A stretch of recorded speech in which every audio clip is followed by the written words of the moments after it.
Hey, welcome back to the SBP Podcast Mobile Filmmaking. You're listening to episode 183, and I am your host, Susie Botello.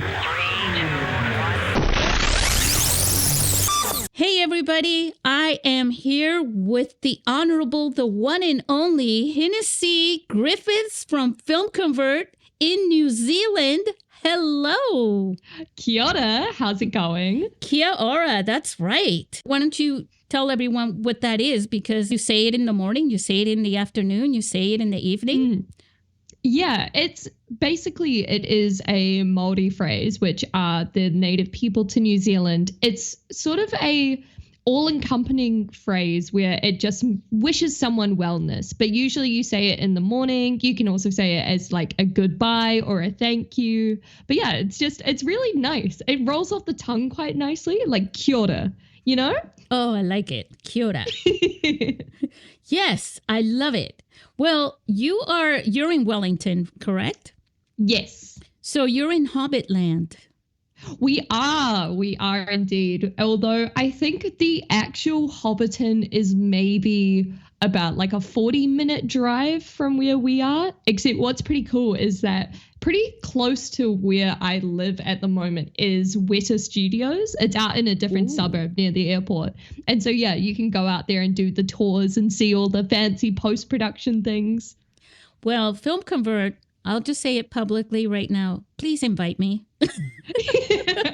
I have been trying to find a reason to make everyone come over here. Yes. Apparently the draw card of being like, you can just come crash in our offices isn't enough for people, but we're trying to make it happen. So when it does, I will absolutely let you know. I would love to. You know, we have two ambassadors from New Zealand, Jed Brophy and Mark Hadlow from The Hobbit. And Jed works in so many of Peter Jackson's films. Yeah. So we'll have to ask him to just go and crash at your office at some point. Exactly. There'll be enough room. It'll be fine. It'll be great. I'll just tell him to come see you. Yeah. So tell me a little bit. Now, I suppose we could start with FilmConvert a little bit, just an introduction to that. But then I want you to but to share with our listeners how you became a big part of FilmConvert. Yeah, so FilmConvert is a software company. We are based in Wellington, New Zealand. And so we make color grading and color correction plugins for any filmmaker. So we have two products, which are FilmConvert Nitrate and CineMatch. FilmConvert Nitrate is a film and grain emulation tool that helps you when you're color grading and you really want to get that, cinematic celluloid film look. And then CineMatch is a color correction tool that's designed for camera matching. So you can easily match two different cameras with two different sensors together to make a cohesive shot, as you could say, as well as also, fix pretty much any discrepancies in your footage, like with your exposure or your white balance and all of that jazz. So I've been with FilmConvert, I think it's about 3 years now. I think it's actually about to come up to my 3-year anniversary, which is very cool. And also it feels like it has just gone so fast. And it really has. I know, right? It just kind of feels like it's whizzed by. But yeah, so how did I get into it? I was originally living in Dunedin, which is at the sort of lower end of the South Island. And then I moved up to Wellington and I saw an ad for this software company and I was like, oh, that's so cool. And to be honest, I didn't really know much about color grading or anything of the likes. I pretty much didn't know anything when I first started, but then being able to learn so much and see how much knowledge goes into stuff like this has truly been outstanding. And being able to work with, all of the different cameras, being able to learn how to make cool videos and what is important when you're color grading. It's all been such an incredible experience. And so, yeah, I started off as the communications manager, and then now I am currently the marketing manager. So a lot of what I do on sort of the day-to-day basis is a lot of the behind the scenes stuff, running the social media accounts, as well as also being able to talk to creators, talk to filmmakers, and seeing what they're up to and seeing how we can help them in some way. And yeah, it's been an incredible opportunity. You were just at NAB, right? I was, yes.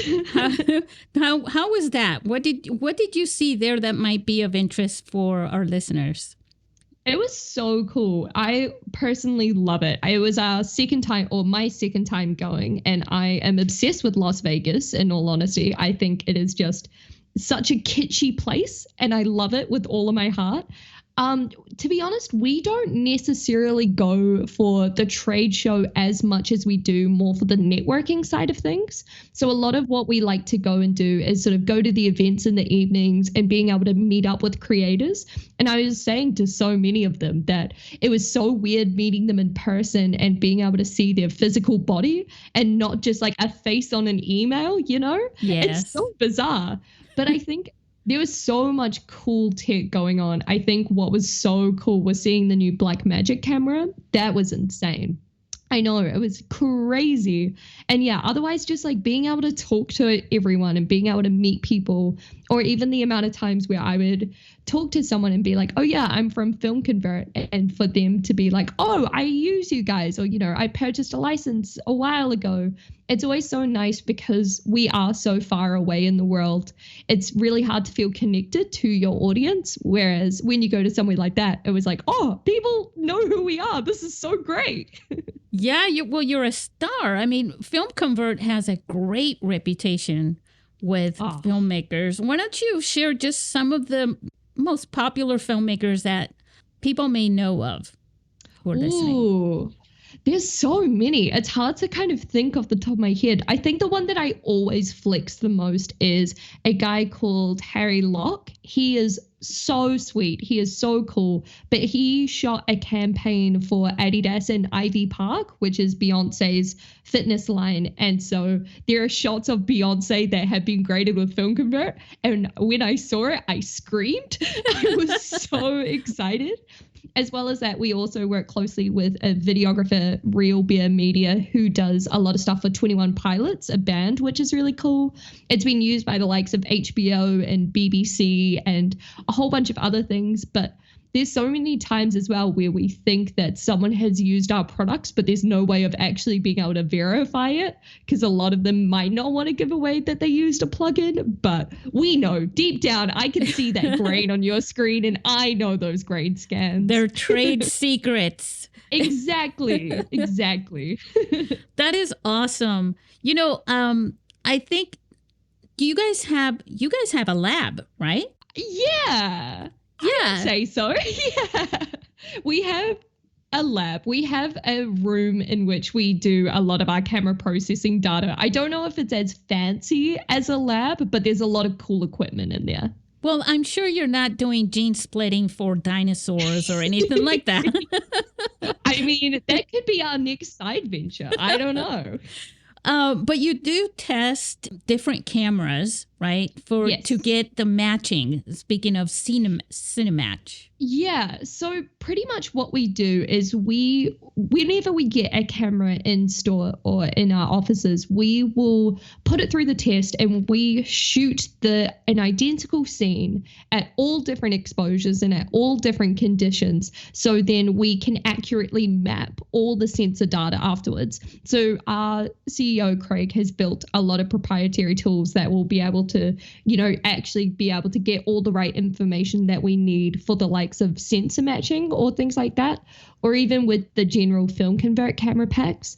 Because the idea for both plugins is that the first step that you do is you input your camera brand, the camera specific model, and then the specific profile that you shot on. And then what that does is it matches all of the controls within the plugin to the specific camera that you shot on. And it just means that you get more accurate results. They're tailored towards your specific camera, and there's a lot more flexibility that comes with that. But it's a very rigorous process, having to be able to, set up the cameras, shoot them all in identical conditions. It can be quite time consuming, but the payoff is absolutely worth it. Yeah, it sounds very meticulous. Yes, it is. I'm glad I don't have to do it personally. Well, let's talk a little bit about the smartphones. Because the iPhone 15 came out with the log capture feature. Mm-hmm. And that has to be a game changer for everyone. And your software plays very well with that, because I know that before the iPhone 15, it was basically Filmic Pro that you were able to do that with, but now it comes as part of the native camera, which is what I call it, on the 15 Pro and the Pro Max. Yeah. I mean, it was so difficult before with older versions of the iPhone, because for the likes of CineMatch, which is the camera matching tool, that's where having iPhone profiles would be so worthwhile. Because if you're ever on set and, say, for instance, your main camera is like a Sony or something, and you want to get some good B-roll footage on your phone, it's really hard to then match those two, because, the sensors are so different. You can definitely tell there's discrepancies between the both of them.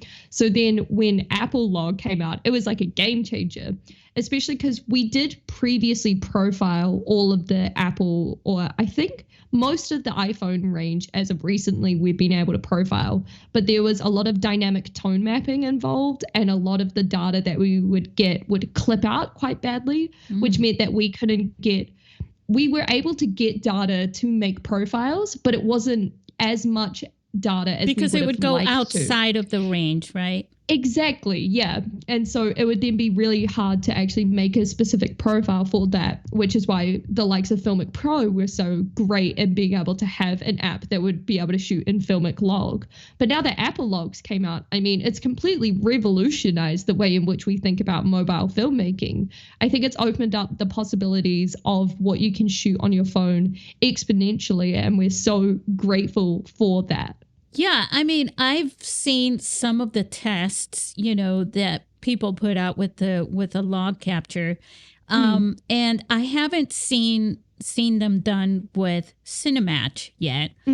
But I can only imagine how much better it can be. And you've got, I mean, to the regular people, they're watching these films. It also depends how they're watching it. Are they watching it in a cinema screen, or are they watching it streaming off a large screen, or are they watching it on an iPad?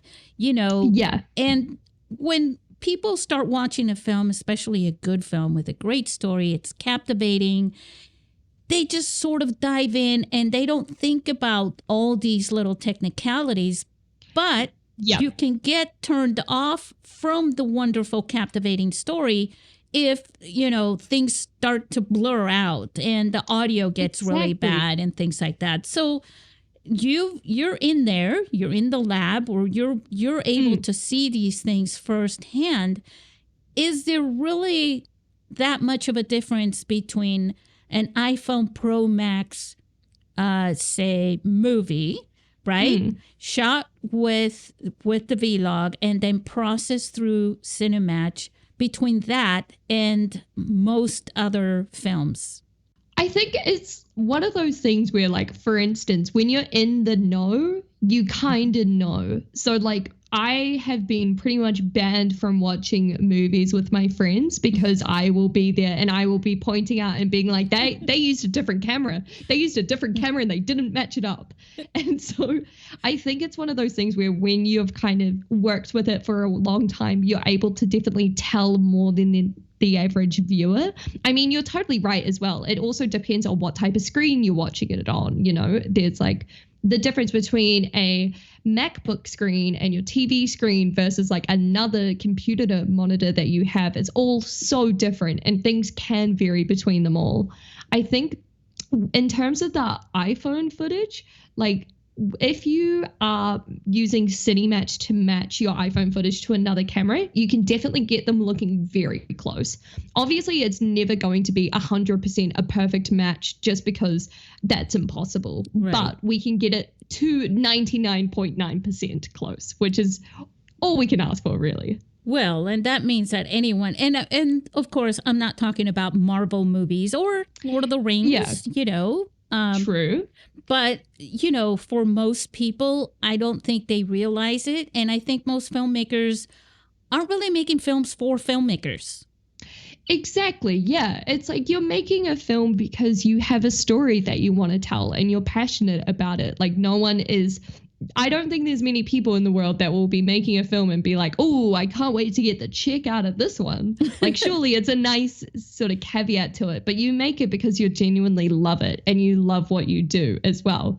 Except there's just so many tedious parts that go into it. But yeah, I think once you're kind of in the industry for a while and you sort of start to realize all the tiny little things that go along behind the scenes, it's a game changer. And it will also low-key ruin the way you watch movies forever, because now I can't watch something without immediately going on IMDb and being like, what camera did they use? What film stock did they shoot on? I need to know all the details.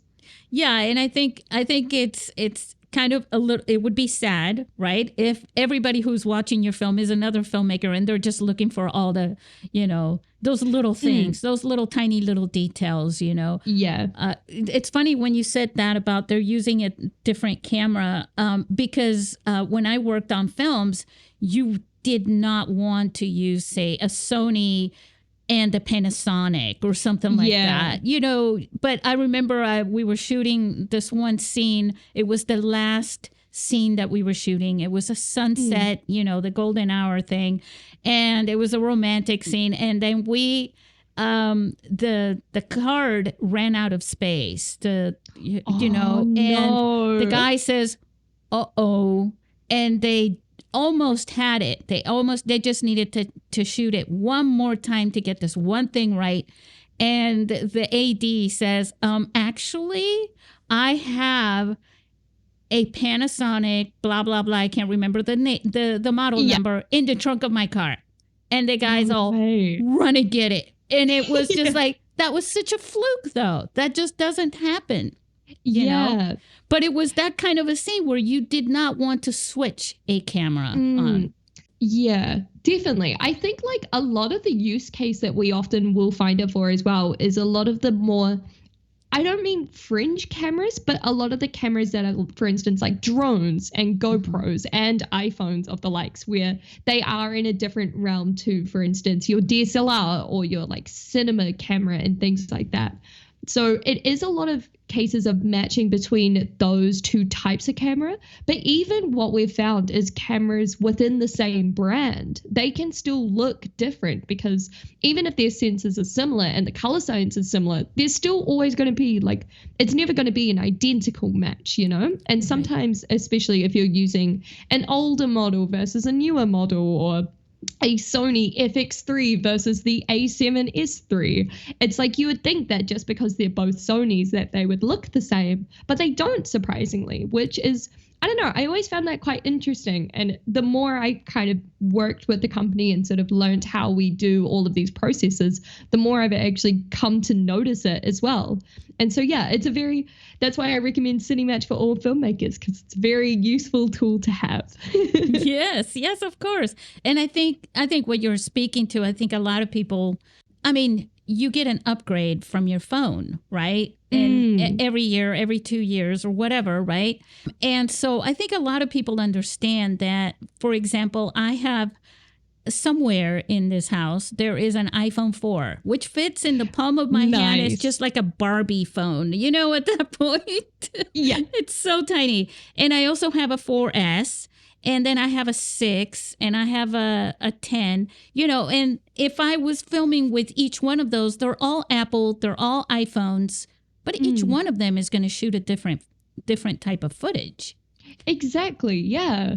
And I think that's the same thing that happens with traditional cameras, and even just shooting. I was a script supervisor for some films as well. And I remember saying, well, if you're going to shoot like pickup shots and things like that. Well, you don't want to shoot them at a completely different time because the light is going to be different, Yeah. And then it's almost like you insert a shot there and you're like, wait, what happened there? And it was the same camera, but the environment was different.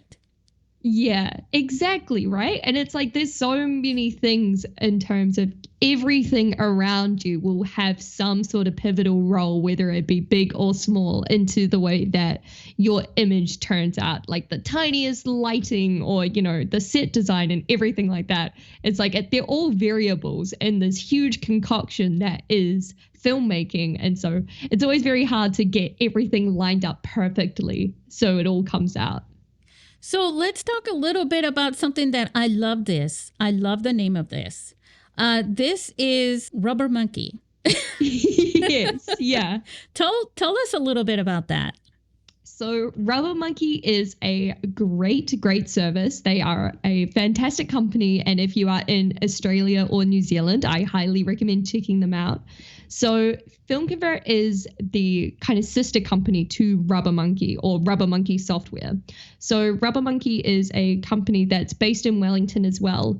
And they do a whole bunch of, selling of camera gear, audio gear, video gear, pretty much any sort of gear that you would need as a filmmaker. We kind of describe them as sort of the B&H equivalent for Australia and New Zealand. Yeah, which is really great. And so they kind of have a subsidiary called Rubber Monkey Software, in which we are part of. So I believe it sort of started kind of within the early days of FilmConvert. So this is going back to about 2012.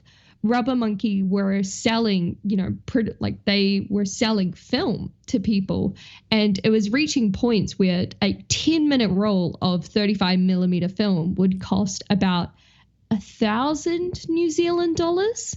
Jeez. And then it was at that point where our CEO Craig was sort of looking at this, as well as also how popular red cameras were at the time and how, their color science was fine, but it wasn't necessarily the look that a lot of people were going for because they wanted that film look.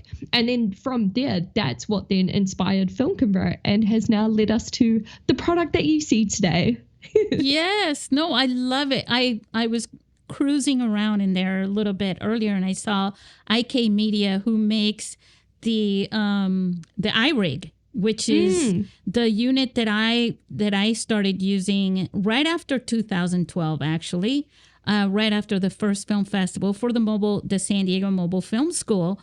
And that is the unit that I would recommend to everyone. And I bought two of them. They were like $30-$40 each, and I was like, I'm getting two, one for backup, and that's the one that would convert the audio so you could connect it to the phone and use XLR cables for microphones, because for me that was always like a big deal, coming from audio world. And I also saw DaVinci Resolve, which is from Blackmagic as well, from Blackmagic Design. And then Blackmagic, by the way, they came out with their camera about a year ago.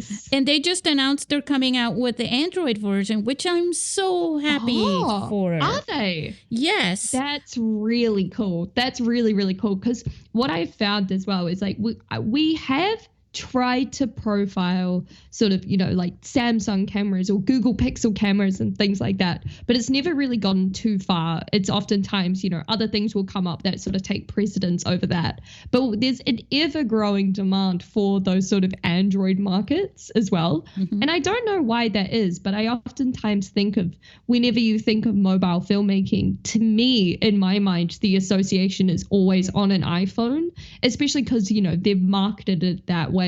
You think of things like Tangerine, which was the first sort of feature film that gained a lot of prominence shot on iPhone. But it's like Android cameras and Samsung cameras are still pretty good. Yeah. And being able to be like the Blackmagic app being on Samsung, that's going to be a game changer for so many people as well. Well, in our film festival, ever since the beginning, now we don't allow mobile devices. The saying, the quote unquote mobile devices. Yeah. The whole thing was everybody has access to a phone. And to me, that was the future. It was about the phone. It wasn't about iPods or any of, the GoPros or any other thing. So we always stayed with the phone. But ever since the start, it was always about any phone. If the manufacturer said on the manual, this is a phone, it qualified. Totally. Yeah. And I think especially it's like people sort of, whenever they think of like phone videos, it's never thought of as something as laborious as a feature film or something like that. Because quite often the way in which I use sort of videos on my phone is if I see something cool in a fleeting moment, or I'm at a concert, or one of my friends is doing something stupid or things like that. And you sort of think about it more as like content production and, putting something up to share on social media or something that is a bit more short form. Whereas it's really hard, or it's not difficult, but realizing that it's like, oh no, this, you don't just have to use it for capturing small moments. Like you can use this as a proper tool, and you can use this as an asset for your filmmaking kit. And there's a lot more opportunities that come from it because, like you were saying, everyone has access to a phone pretty much. And so, you have a camera right at your fingertips, and you can make great films with it as well. You don't need to just limit yourself to, something that will go up on Instagram Reels or things like that. And you know what? I had a lot of friends who were making films and video producers and things like that. And they were like, are you kidding me? But I'm not leaving anybody out, because even Steven Spielberg, he may have, the $200,000 camera, but access to that, but he has a phone too. Exactly, yeah, because was it him that shot a music video from... Yes, it was. It was the Mumford & Sons music video on an iPhone, right? Yes. And he shot it all in one take. It was just...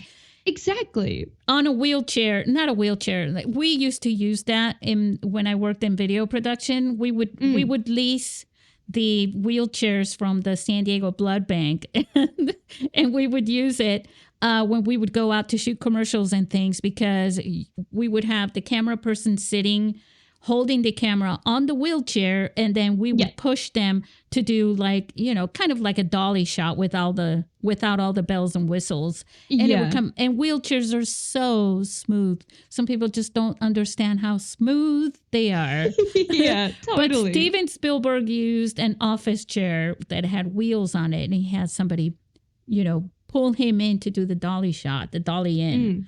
For the video. And he shot that whole, the guy was singing, and he shot that music video all in one take as well. It's incredible, eh? I want you to share with our listeners, as we start to kind of wrap this up, the reasons why they should download, at least to try it, right? FilmConvert and CineMatch. I think my biggest ethos is always just, we want to help you achieve the look that you've envisioned, like for me personally, I am such a fan of the celluloid film look. I love the look of grain. I love the look of film and how it just brings this really soft and romantic feeling to whatever you're shooting. And I think as well, it helps with the likes of even mobile filmmaking or any sort of filmmaking where sometimes it can just look too digital. It looks too crisp and too refined, whereas when you shoot on something like film, there's always going to be a bit more of a sort of tactile feeling to it.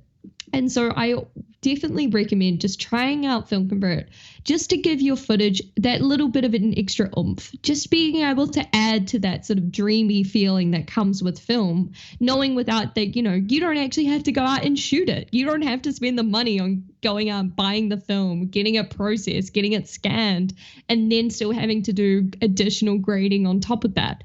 It's a really convenient and easy to use tool that just helps you allow to get that vision that you've been dreaming of. As well as with CineMatch. CineMatch is just great for especially if you're starting out with your video making journey, and if you're still not feeling 100% like comfortable with your camera, it's really great for then being able to make any additional corrections to your footage like you would in your camera, but being able to do it in post. So for instance, you're able to accurately adjust your white balance or your exposure, your temperature, your tint, and being able to sort of make any color adjustments before you start your actual grade. Or even better yet, you can just apply a simple Rec 709 transform, and then that way it's ready to be viewed on a monitor or being able to like be out there in the universe, you know? And so I think the two go really well hand in hand. CineMatch, in order to get comfortable and get your image, you know, the kind of nitty gritty work that no one really wants to do. It's really good for being able to kind of do that in an easy and efficient manner, as well as also camera matching, of course. And then being able to use FilmConvert as like the cherry on top, just being able to, you know, get that really subtle but really dreamy look of film and being able to make something that you're proud of, you know. But also at the same time, I think everyone should at least give it a go and then find a workflow that best suits you, and being able to at least say that you've tried it and being able to play around with it and really get to know the software, get to know the controls that you're working with, what everything does, and how you might be able to use that to your advantage. And plus, we've got a lot of very exciting updates, so you'll definitely want to be in the know for those. Yeah, you have a newsletter as well that everyone should sign up for, because that will give you the firsthand knowledge of what is coming up. You guys have, CineMatch is only like, what, a year old? Oh, you have, you know, let's bring up the new one. Oh, Halation? Yes. So Halation we released in November last year, and basically it is another filmmaking effect. So it's currently an add-on for FilmConvert Nitrate, but we will be making it its own standalone product as well. But essentially, Halation, it's a very small and arbitrary thing, but it's again one of those things where once you notice it, you can never unnotice it. Mm-hmm. But back in the day, or the way in which that film is constructed is that there's 3 different layers. You have your green layer, your blue layer, your red layer, as well as also a film emulsion layer as well, anti-halation backing as well. And so what will happen is that quite often when light travels through, there's an anti-halation backing layer which will absorb all of the extra light so it doesn't bounce back. But quite often back in the day, they didn't necessarily have that anti-halation backing, or a lot of the film stocks would actually strip that. And so what it does is then the light would travel through the different emulsion layers of the green, the blue, and the red channels, bounce back off the sensor and back into the red channel. And so what it does is it causes around very bright parts of your image, like you can specifically see it around light bulbs or car headlights, is this red glow around it. Mm. So the next time you're watching something, I would say from like maybe the 2000s before, look out for any sort of street lights or any bright lights, and what you'll see is a red ring and a red glow around it. And I don't know why, but it just makes it feel more cinematic in that way. Dreamy. Especially because it does. It makes it look really dreamy. And it also helps as well because if you have really like very, very bright lights, it again helps to kind of soften it, and it helps to make it so it's less harsh as well. But yeah, it's a really cool effect, and it doesn't just affect the bright lights in your image, but it can actually affect your whole image, because obviously, you know, a camera can't tell exactly where one specific light is. So it means that all of your image like will sort of have the effect on it, but it just is more noticeable around really bright sources. But yeah, if you are interested in trying it out, we have a free trial that has no time limits, no control restraints. Pretty much your image will be watermarked until it's activated with a license. But I recommend just giving it a go and feeling it around and seeing what it can do for you. Yeah, it's definitely, look, we're playing, right? For the most part, until we decide to create something.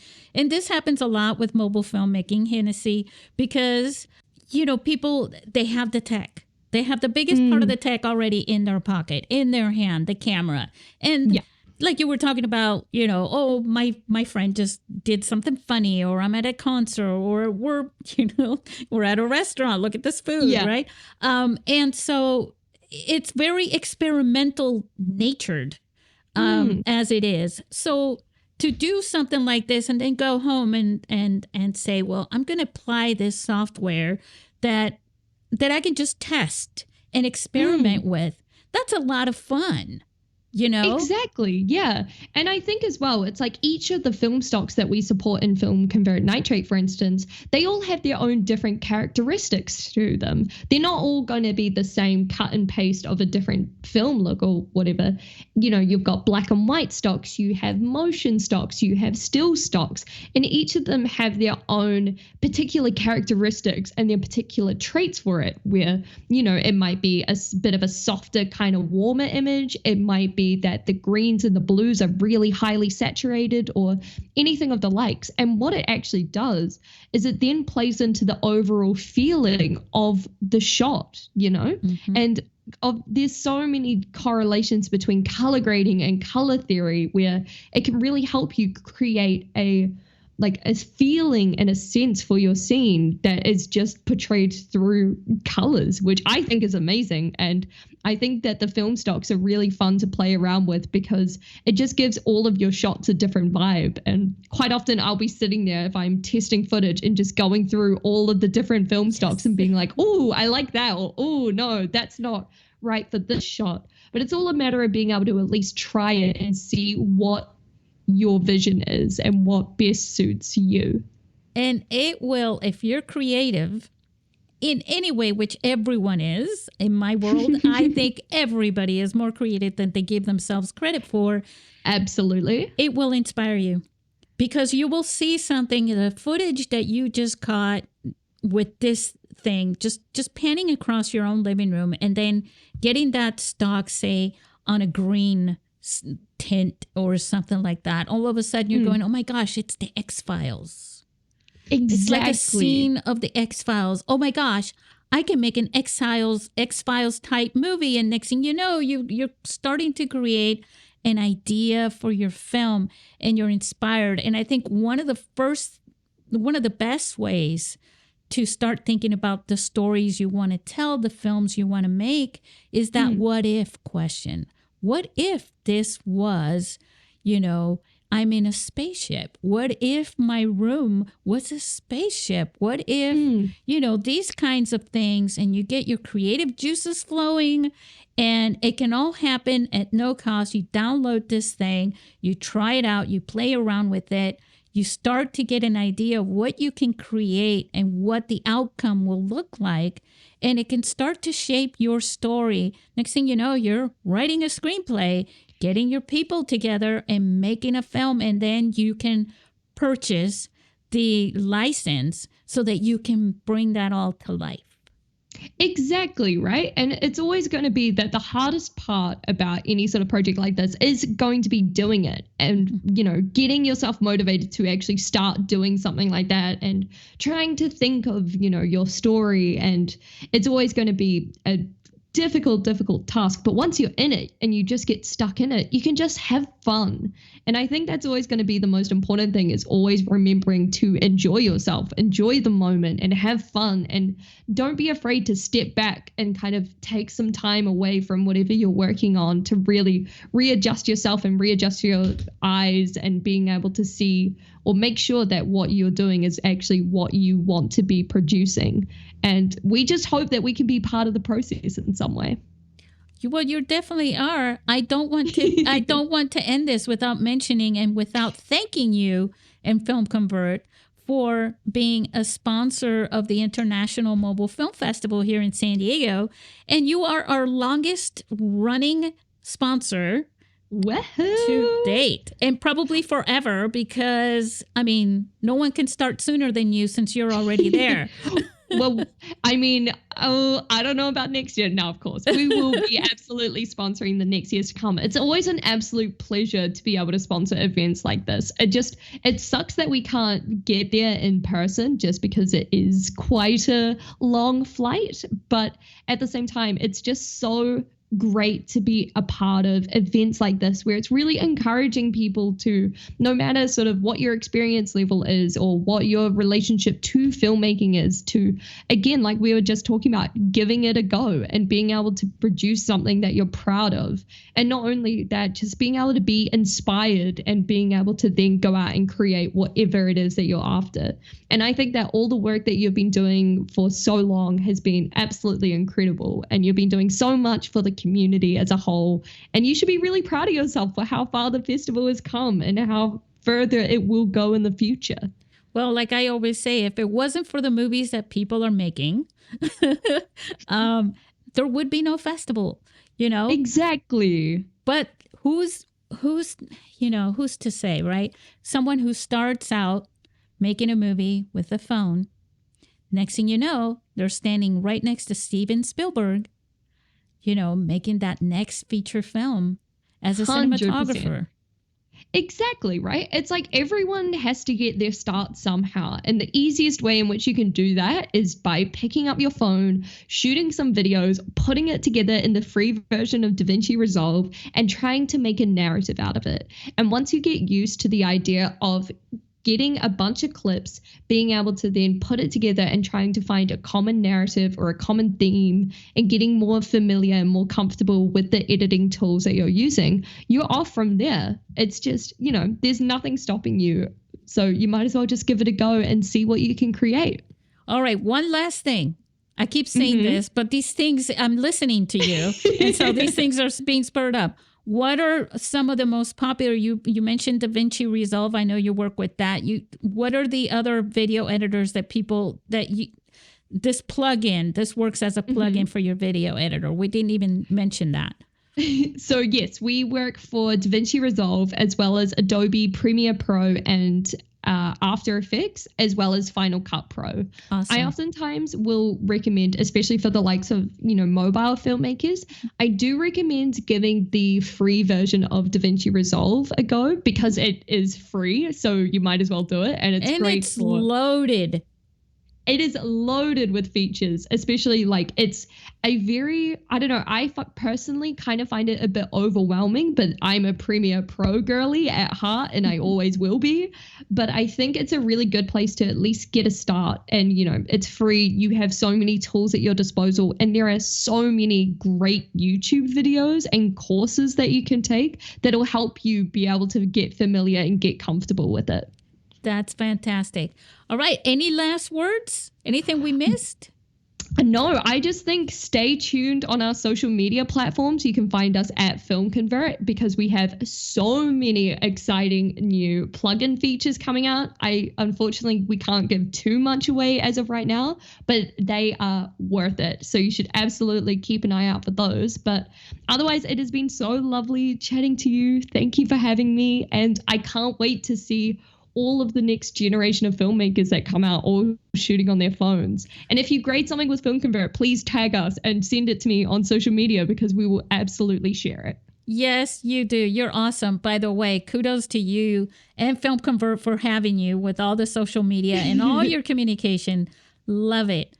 We will put the links in the notes for everyone so that they can go before you go. Click on that link and sign up for their newsletter. Henessey, say goodbye to our listeners. Oh, ka kite anō. Thank you so much for having me. And I can't wait to see everything that everyone creates very soon. Awesome. Thank you. No, thank you.